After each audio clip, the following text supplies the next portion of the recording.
was the drive shaft that broke. They knew they were at the kind of the limit of what the drive shaft could take. They were running an engine that made 320 horsepower last year.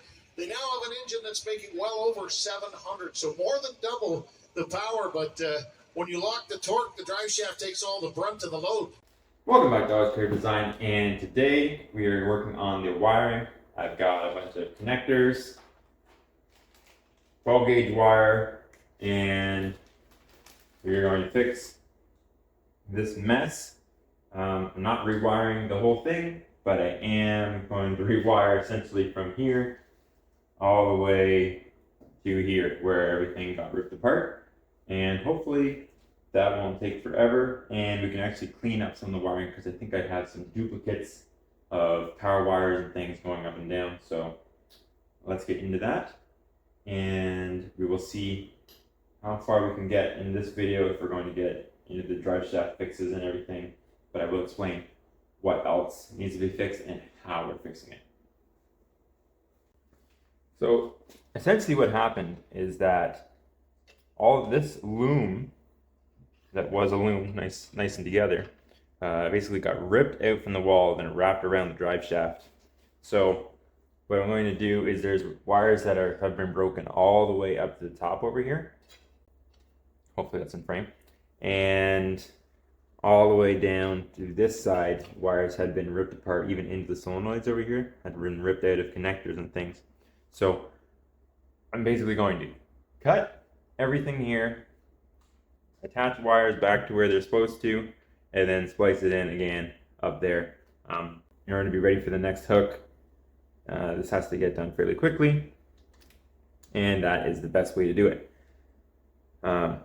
If you can see, this is the new knuckle. It is, what does it say it is? I'm gonna get this wrong. 1450, 1480. So 14 something. So basically it's really big and super heavy and strong. We got a custom hat washer inside that was machined, and then the same thing with the plate that's on the transmission that was machined flat. And we're just going to make a dust cover that goes around and then put a nut in the center on the center shaft that holds the knuckle onto the transmission. So that is how that is going on. First, let's get into the wiring.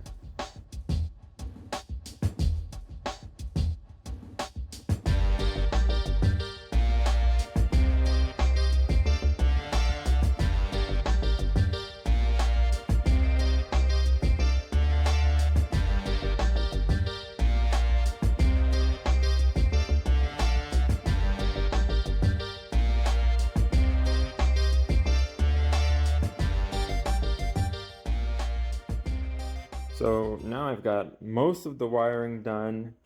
I've got the fuel pump is working, the fan and water. The starter is on and seems to be working. This needs to be fixed because it has the eyelet. I'm not sure if you can see there. Can't really tell, but the eyelet is ripped off, so there's only half the eyelet there. That needs to be fixed. Yeah, so as you can see here, the housing cracked and that was cast, so we milled it flat. Then because we were using vice grips to hold it, because there's nothing else to hold the shaft from turning, I had to clean up the shaft a little bit for our hat washer that was going to go inside of the knuckle. And that centers this floating shaft, as you will see here, right there. And then the nut goes on, and that's it. And then there will be a cover, a dust cover, that covers that kind of small hole that gets cut out there. So getting there, just one step at a time, and I'll see you in the next video.